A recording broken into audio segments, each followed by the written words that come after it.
essas entrevistas é entender que, tipo assim, a Baixada é um lugar de potência e tudo que é feito lá deve ser olhado com muito carinho e entender que tem rebatimentos, que é até uma coisa, né, que a Concausa faz, e que rebatimentos para o território não só na Baixada, né? Sim. E aí, né, eu queria ouvir um pouquinho, né, sobre, primeiramente sobre um pouco sobre a história do Concausa. Se a gente for pegar do zero, ela vem um pouco, não tem como, as instituições vêm de pessoas da minha militância desde a década de 80, é claro, como garoto de 15 anos de idade, em 85, agora fazendo 40 anos disso, se enfiando nas coisas, né? Naquele conjunto, daquele momento histórico, daquele conjunto social que você tinha ali, né? Final de ditadura e tal.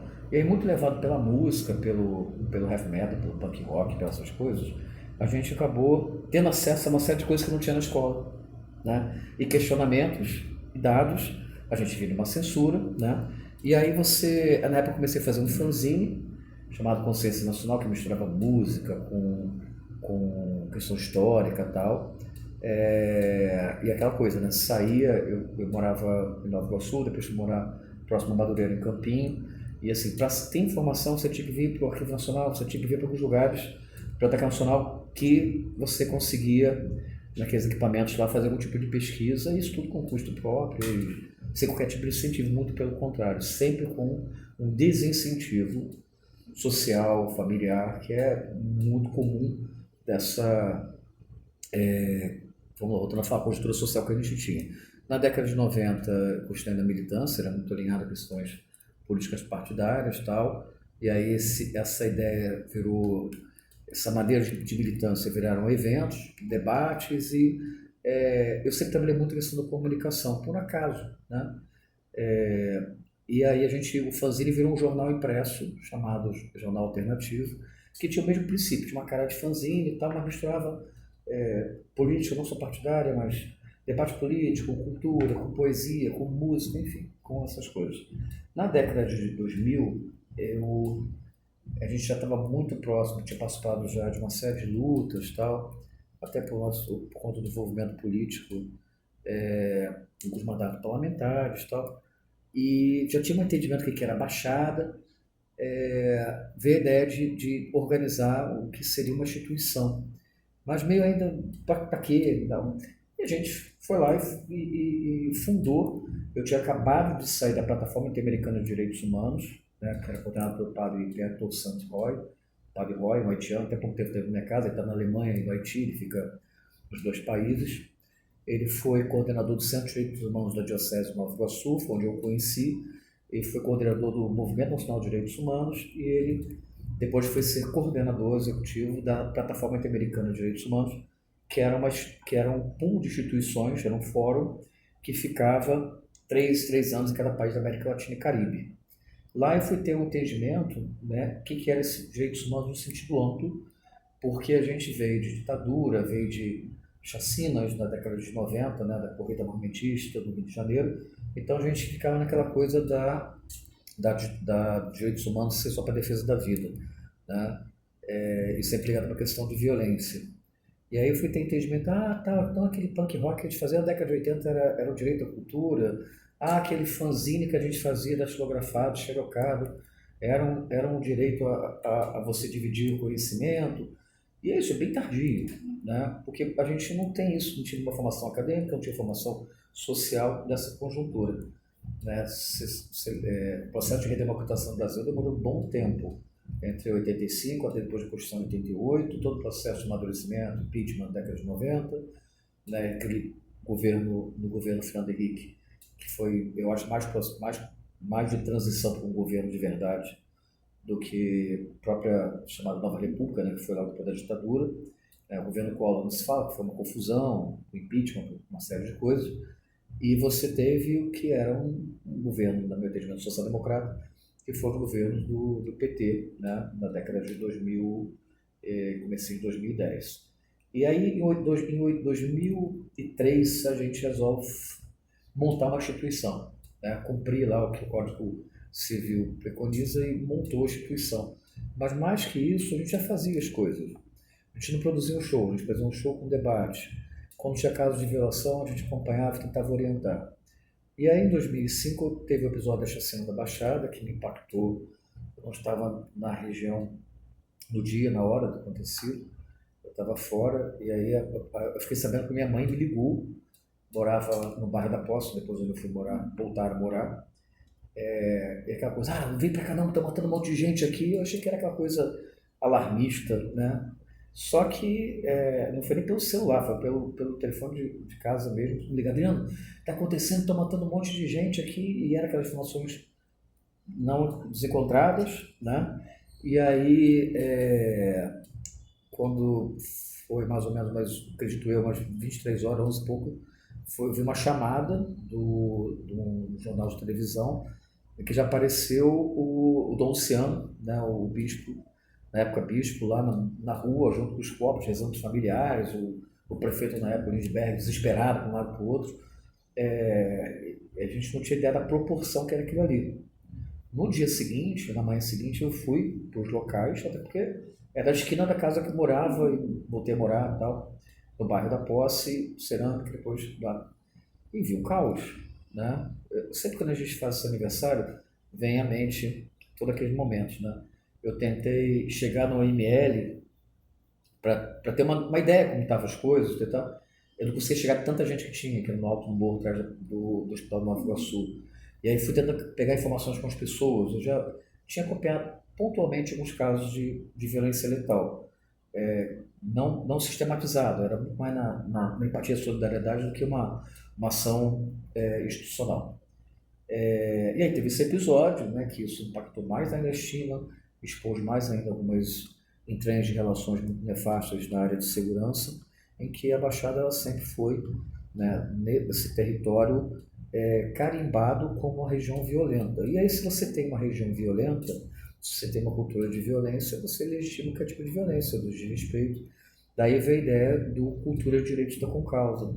Porque se você é detentor de direitos, você é promotor de direitos. Seja uma questão extrema como essa, seja numa questão, como já aconteceu comigo, estava numa fila de troca de item de lojinhas, né? Eletrodoméstico, e aí veio uma senhora lá, o cara falar, não, a senhora não trouxe a caixa, não pode trocar. Aí a senhora bota a coisa embaixo, vai embora, não, senhora, volta aqui, porque pode sim, olha, você acaba, né, defendendo dentro das possibilidades, né? Eu já fui mais enfático, hoje eu sou mais delicado, né? Nesse dia não foi bem assim que eu fiz, não, fiz coisa pior. Hoje eu sou mais delicadinho, poxa, não é assim não, tá, uma época eu já aprendendo a fazer as coisas, isso serve para tudo, tanto no episódio da chacina, né, o que me gerou um probleminha anos depois, tanto com a condução da articulação com os agentes públicos, seja todos eles. E aí, nesse processo, a gente foi entender, até montamos agora uma exposição de 20 anos, o porquê dessa conjuntura, desse território que se permite fazer tais atrocidades.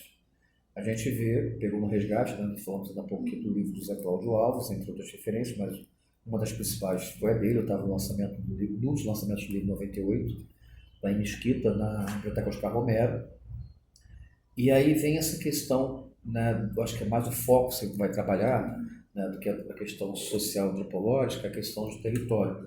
As próprias configurações desses territórios, elas eram para oprimir mesmo, né, para criar guetos, né, como diz o Hélio Luz no Notícias da Guerra Particular, se não me engano, no documentário, é mais sofisticado que na África do Sul, não precisa de arame farpado, né? É a política da bica d'água, a política do ponto de luz, é do controle territorial feito através da violência, que depois migrou para a política, e aí a gente teve alguns agentes de grupos de extermínio de Esquadrão da Morte virando políticos, emancipando cidades. Muitas emancipações da Baixada foram motivadas e foram feitas por esses agentes, né, que operavam os grupos de extermínio, venda de segurança, roubo de carga, né, e aí a gente pode falar que está morto, né, tadinho.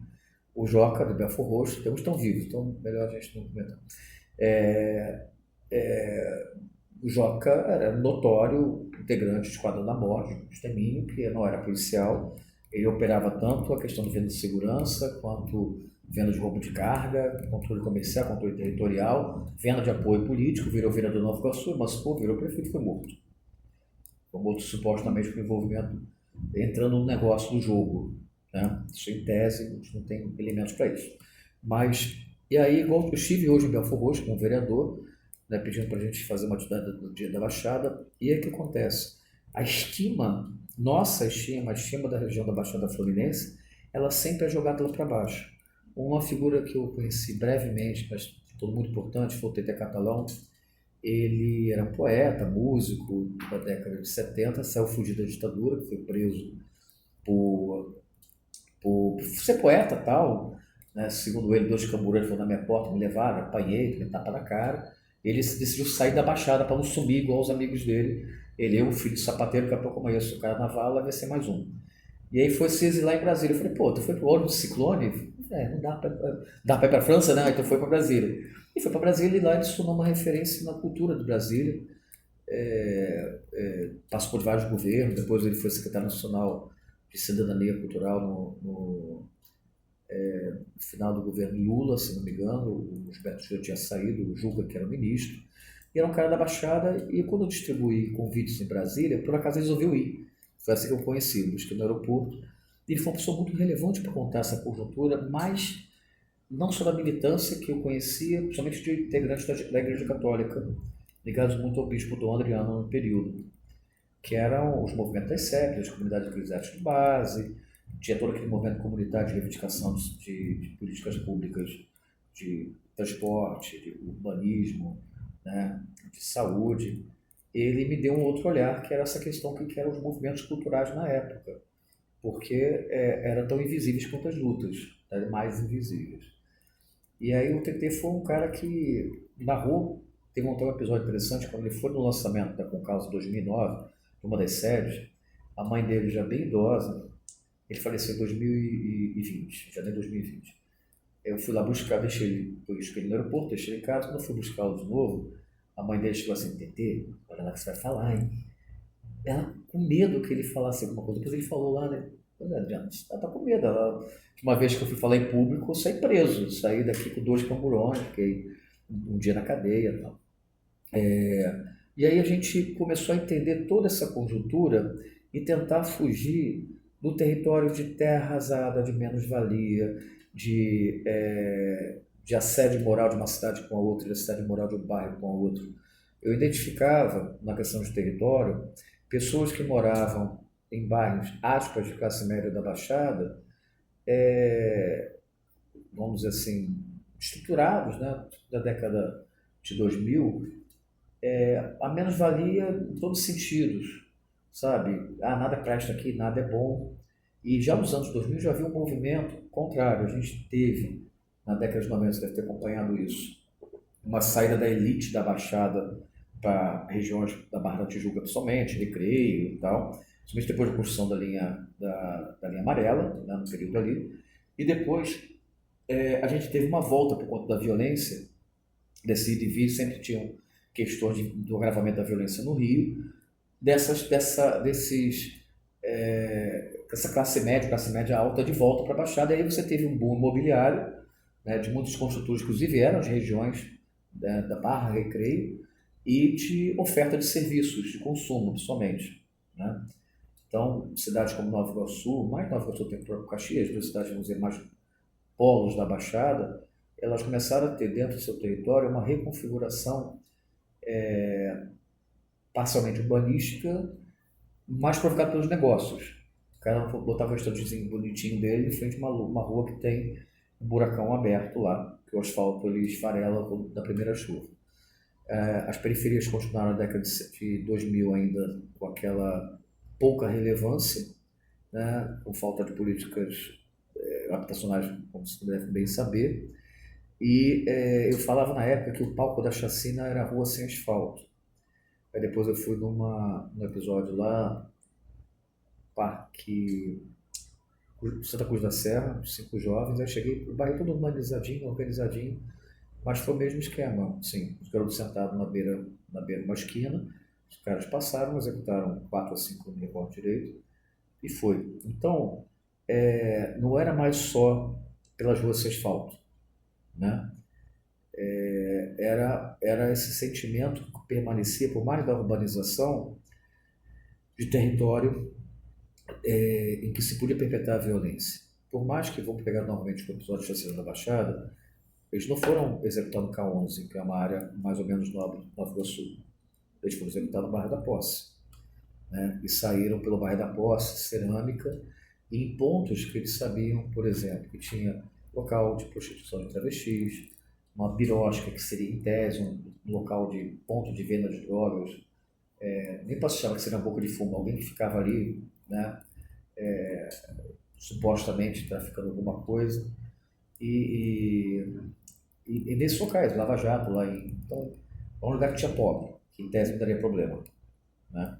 Então, esse entendimento da ocupação urbana, na nossa leitura, na nossa opinião, né, e aí vem a pouca dominação, todas as consequências da dificuldade de acesso, pelo buraco, depois o excesso de quebra-molas, porque não tem controle, né, a não simetria de vias, e hoje a gente chega a uma outra conjuntura mais, que posso falar mais à frente, que é o fechamento de bairros inteiros, dando esse palco de não garantia de direitos às pessoas. Você não tem direito a uma moradia digna, ao transporte digno, à luz, à água tal, e, consequentemente, tem direito à vida, né? A gente, na década de 2000, ainda teve um episódio da sanha, vamos dizer assim, imobiliária, né, das milícias, que levou ao assassinato do líder comunitário em 2009, o Oséias, que a gente acompanhou de perto,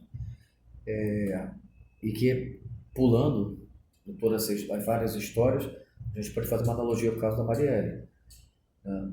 A ideia de você ocupar territórios, criar bairros, criar subbairros em todos os sentidos, e explorar aquilo ali pelo resto da vida, né? Tanto o acesso, serviços, transporte, esse tipo de coisa. E, notoriamente, a questão da urbanização, de alguns aspectos muito violentos da Baixada, em que o próprio cidadão ele não se vê detentor daquele território, da maneira que é uma dádiva para ele. Eu falo isso porque eu frequento muito cachoeiras na região. Eu gosto muito das cachoeiras, faço umas trilhas. Então. E aí, falo de Jaceruba, que é uma cachoeira que tem acesso. Eu estava lá, uma água linda, que sai de dentro da reserva biológica e tal. O cara tomou uma cerveja e pegou a lata, puf! Eu ali, com peixinhos em volta com meu filho.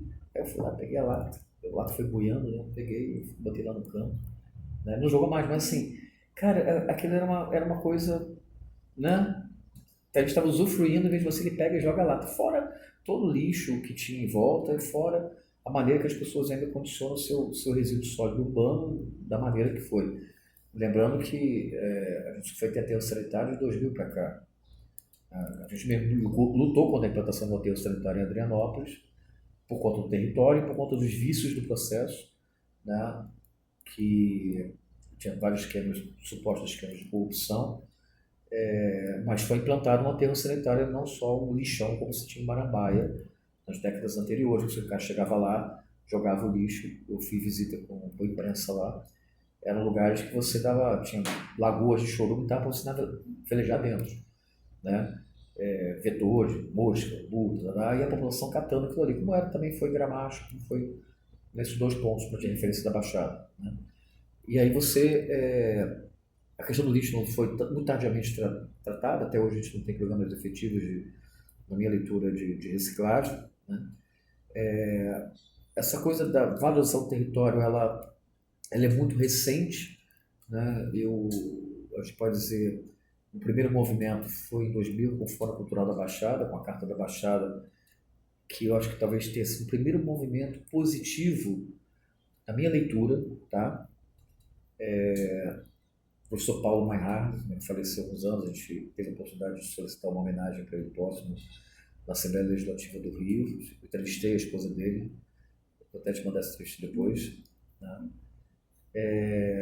Que aí teve esse movimento, o Gênesis Estou, professor Gênesis, de criar a Carta Cultural da Baixada.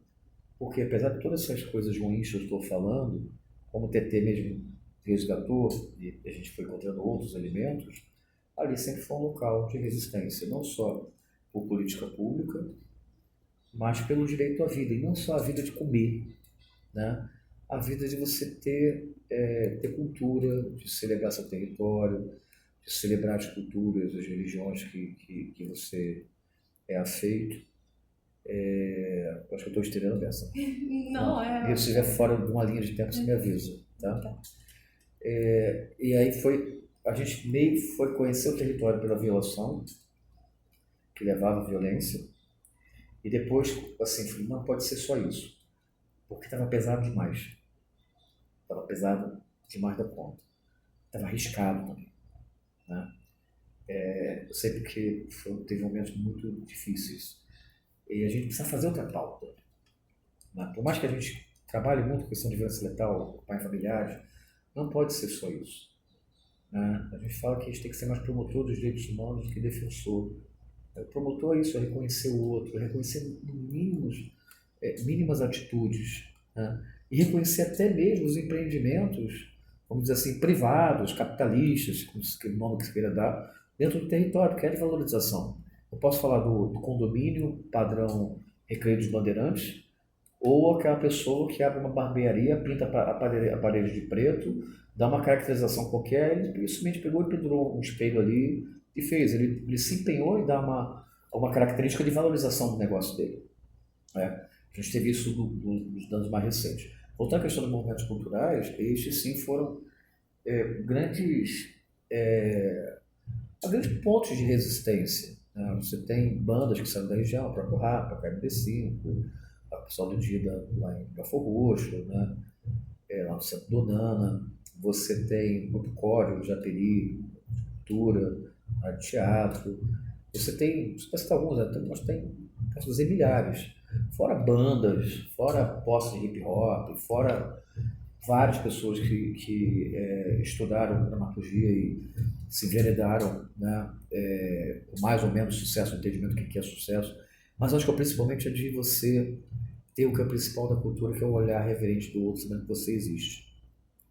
Isso que a gente trabalha muito, tenta trabalhar na proposta de política pública, a gente não é gestor, da questão da cultura como essa coisa da visibilidade, né?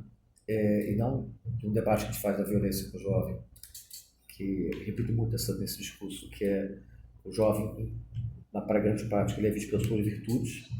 Eu estou fazendo mestrado lá, não sei onde, eu faço parte da igreja tal, eu passei do concurso tal, eu estou fazendo graduação não sei aonde, eu integro o grupo jovem da Pastoral da Juventude, eu integro o grupo jovem da igreja evangélica, ou participo, né, eu tenho uma posse de hip hop, eu tenho uma banda de rock, eu tenho participo do futebol, pelo que ele consome, é o telefone, é o tênis, é o carro, é a moto, né? Ou pela violência, geralmente falando de homens, né, de meninos. E muitas vezes, para ele consumir, ele utiliza a violência, tanto para ter visibilidade, e as meninas pela sexualidade exacerbada. E eu não estou falando de maneira moral, não, estou discutindo isso moralmente, não. Até porque essa exposição dela, também às vezes para consumir, ou ser visível e consumir, ostentar consumo, torna uma forma de violência também. Às vezes, muito precoce, né, na sua exposição sexual, e isso cria, dentro dessa cultura que a gente tem hoje, vamos dizer assim, rearranjo da forma de machismo baseado na misoginia, sabe? É muito perigoso. A gente tem acompanhado bastante isso, lamentavelmente, na região, apesar de você ter leis hoje que o cara, em tese, pode ficar preso 40 anos, né? Então, essas virtudes, a questão da cultura, do próprio esporte, eu acho que essa é o fator que também, às vezes, move equipamentos públicos e privados, né? Vários grupos organizaram, antigamente eram rádios comunitárias, hoje são podcasts, eram centros culturais, hoje são batalha de rima, então, e foram ocupando territórios nesse processo. E algumas situações foram forçando que esses territórios eles tivessem alguma intervenção pública, apesar de, lamentavelmente, para a gente ir encerrando, grande parte da intervenção pública, poder público, ela não se dá pela vontade ou necessidade, se dá pela oportunidade do negócio. Tem uma emenda parlamentar para tal coisa, o cara dá um jeito de colocar isso no lugar. Eu acabei tendo uma conversa sobre isso hoje.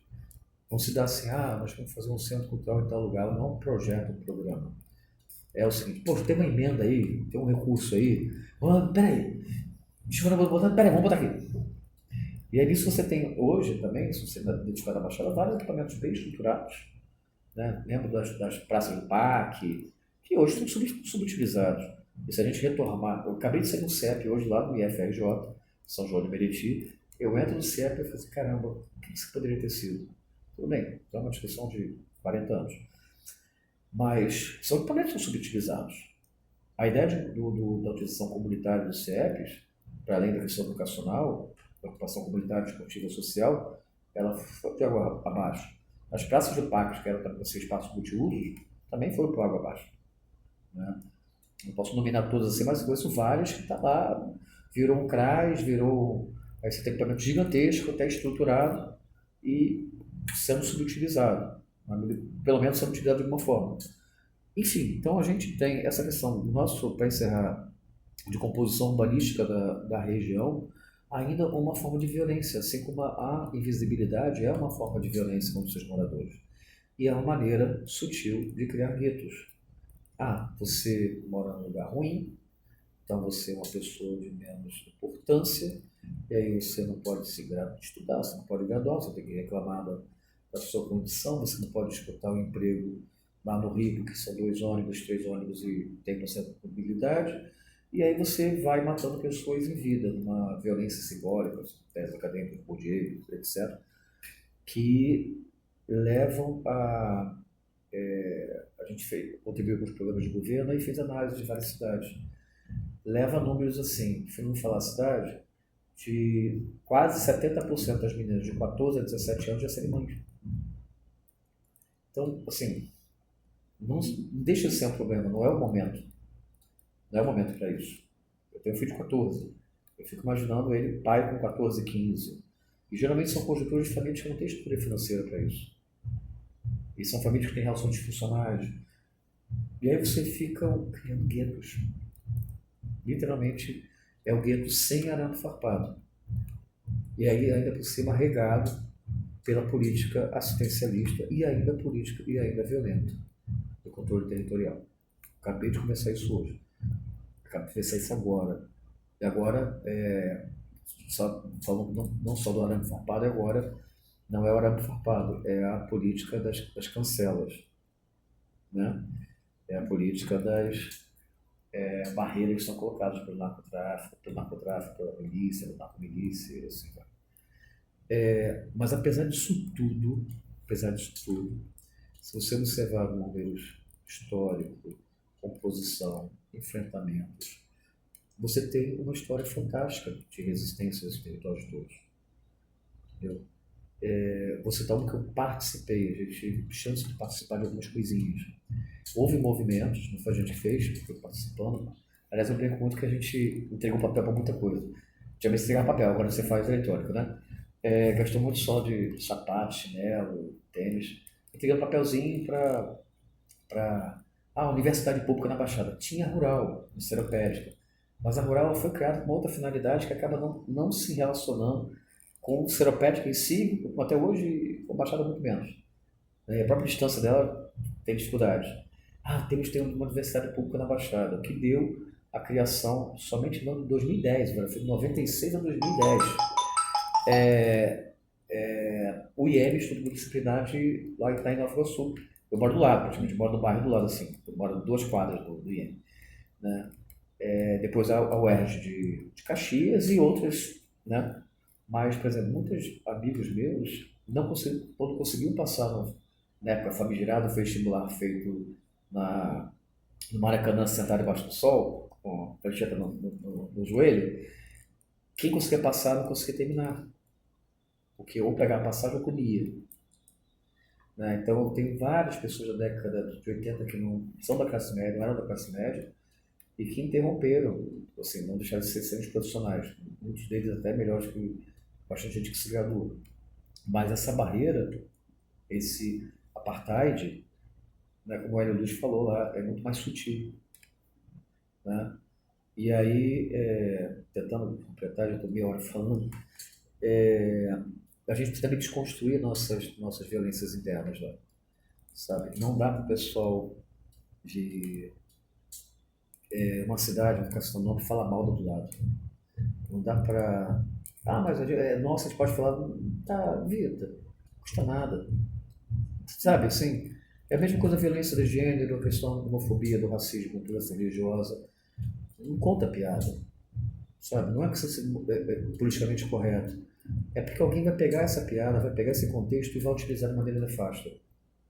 Entendeu? Mas, minha terra linda, maravilhosa. Não, mas eu dei uma palestra no Cefet de Santa Rita. Foi uma coisa que a gente passou em 1999, num abraço. O equipamento estava fechado desde 88.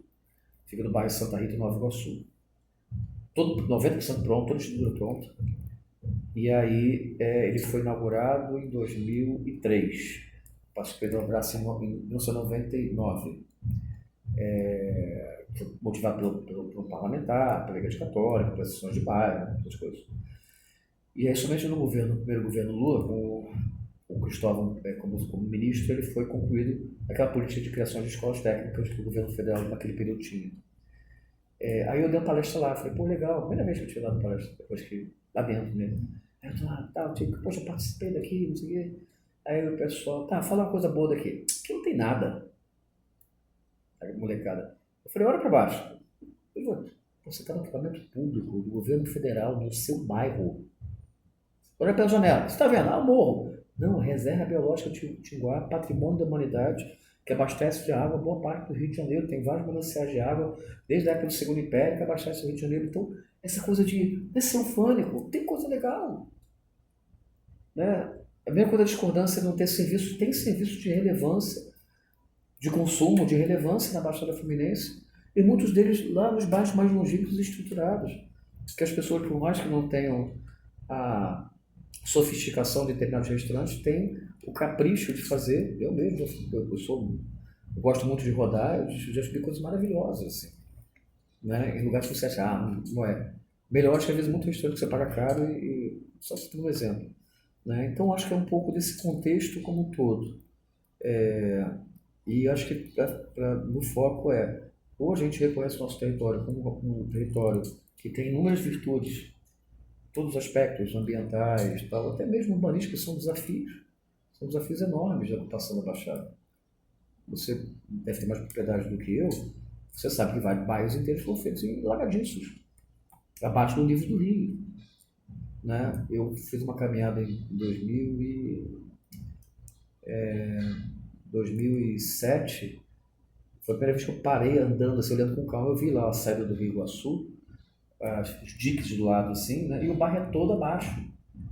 Então, o Estado, o Serra, ou seja, que for construir os diques, né? Do lado assim, do rio, para quando o nível da água subir, não alagar aquilo tudo.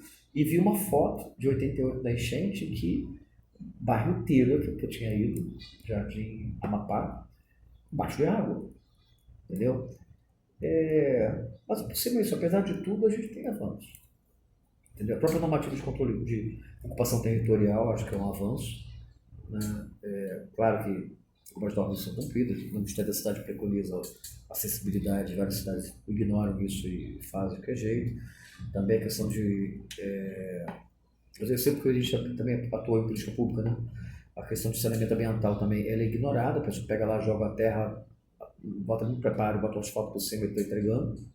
Você não tem galerias, você não tem, né, como deveria ser feito certinho, separado, água de chuva, esgoto, e quanto tempo você joga direto no rio, quanto tempo os dois juntos, entendeu?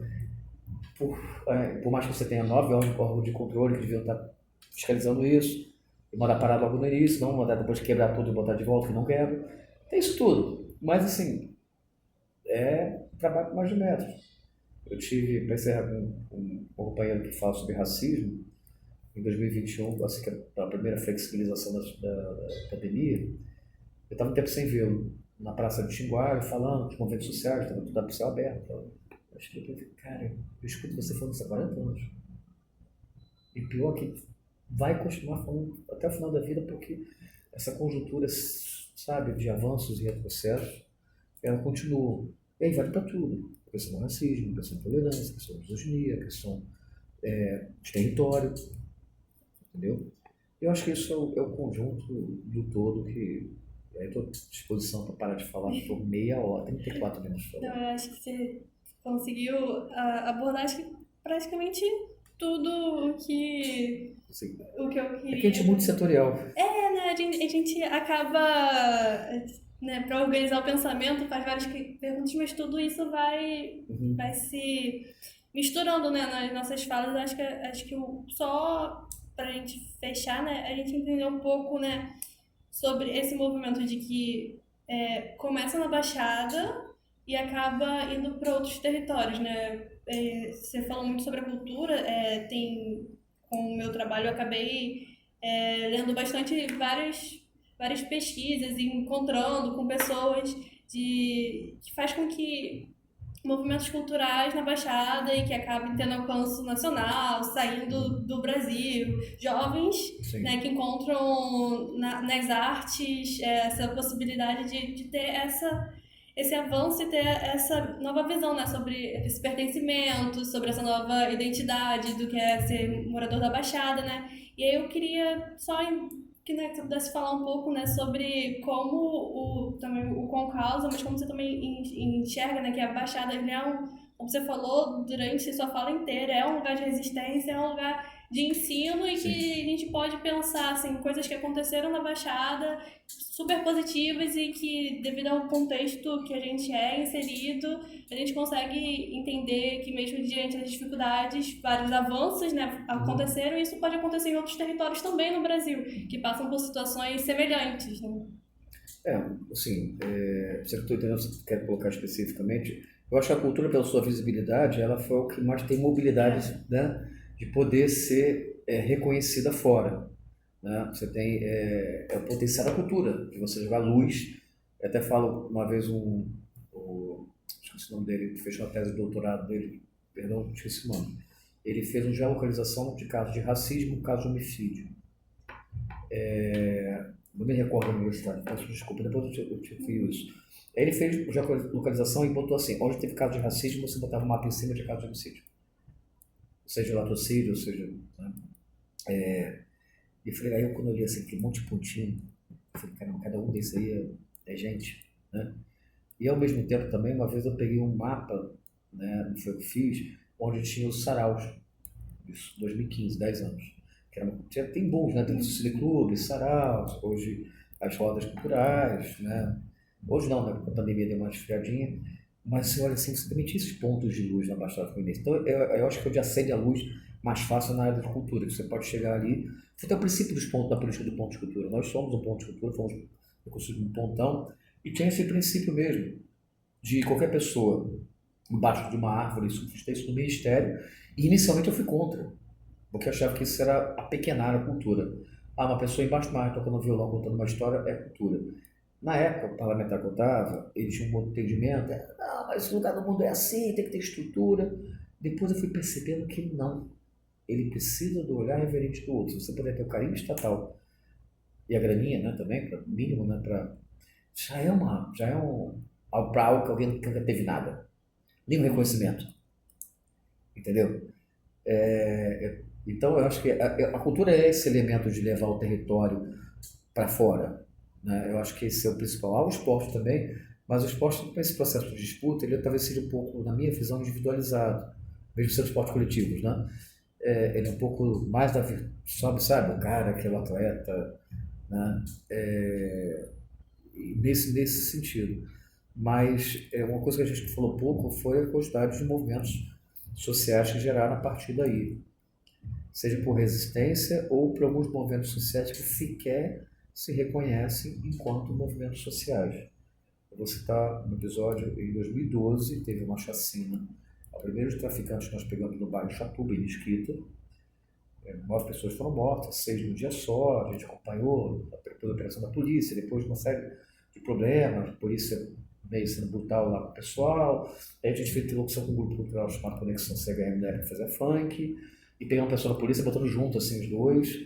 E na primeira vez que eu fui lá, depois da chacina, eu tinha entrado logo no quente do negócio, meio situação de segurança e tal.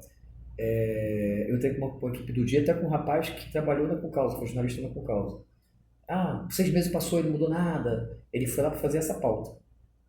a gente conseguiu levar no grupo, que tinha uns 30 jovens, tem esse filmado, eu te mando. Eu te mandar logo, senão eu acabo esquecendo. Tá? Eu vou te mandar isso tudo, senão eu acabo esquecendo alguma coisa. E aí fez entrevista com todo mundo, eu falei, levei familiar de vítima de violência, tanto o Chacino de lá do Cabral, quanto a Chacino da Baixada, do CN. E aí tem uma hora que eu estava assim, dando entrevista, aí eu falei assim, não, que esses meninos aí, grupo lá, que são do movimento cultural. Sou movimento não, movimento é esse pessoal aí. Fica na cabeça dele, movimento é tráfico de drogas. Então, eles sequer se entende como movimento social. Porque na minha cabeça eles são movimento social. Estão falando funk, estão falando errado, mas estavam ali num dia de semana de noite, com um laptop, com uma mesinha, com medos de microfone, fazendo as músicas. Eles não estavam na boca de fogo, portando uma arma. Entendeu? Eu sei que é simplório, mas já é avanço. Né? Depois a gente até fez um baile, eu acho que foi o único baile na Chatuba que não teve participação do crime. A gente compactuou, foi super tenso, porque a gente foi responsável jurídico por isso, e fez um baile funk, tinha 1.000 e poucas pessoas lá na Praça do Brasileirinho. Né? Apavorado, teve um problema. Né? Mas era a maneira de a gente reocupar. Aí, pena que tanto a companhia destacada, a questão de segurança não prosperou, o território foi reconquistado, refechado, as dinâmicas voltaram a piorar. Porque é isso, porque não tem como a gente enxugar gelo. Eu já tenho uma percepção que, assim, até o final. Você só revendo meios, né? Eu vi no movimento punk. Falando sério, né? A vez da ministra Maria do Rosário, assim, vou colocar assim, você vem de onde? Você vem da igreja, você fala muito do Adriano. Não, eu vi do movimento punk. Bate, aí na gaúcha. Qual o problema de movimento punk? É o que eu tinha na época. E eu não tinha nem grana para poder caracterizar, porque eu só escutava música, tanto que até hoje tem banda, os pessoal da minha idade. Como diz meu filho, um monte de bando de punk idoso e roqueirossauro. Hashtag punk idoso, hashtag roqueirossauro. Ele faz quando junta dá 500 anos juntando no palco. Então, mas foi essa cultura que me salvou, me deu alguma visibilidade e me provocou outras coisas. O cara, a gente não tinha internet, a gente não tinha qualquer tipo de incentivo. Aliás, aí é uma questão que não vem do seu estudo, que é a questão antropológica, social e psicológica das famílias, dos territórios, dessa violência. A gente não se relaciona com base da violência. Seja familiares, raros é que tem entendimento de incentivo, mas quando tem incentivo é meramente da conquista financeira, não da realização pessoal. Você tem que ser bem sucedido, você tem que ganhar os seus milhões, seu milhão antes de 25 anos. E as relações disfuncionais. Até hoje, voltando a falar da questão de relacionamentos, né, heterossexuais, homossexuais, a questão da violência das relações, não se relacionar com uma questão de respeito, é uma questão de controle. Sempre houve isso. Mas eu tenho um sentimento que nos últimos anos essas coisas foram mais afloradas, que era para ter retrocedido pelas normas, pela educação social de não fazer mais piada racista, homofóbica, misógina, né? Que a minha geração fazia, assim, de marca conta, né?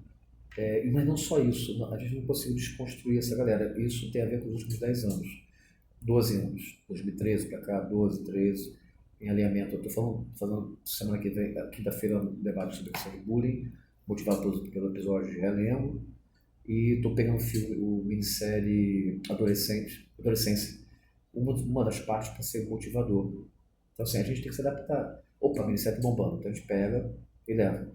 Então, eu acho que falta os movimentos, falta do poder público, um pouco mais dessa agilidade.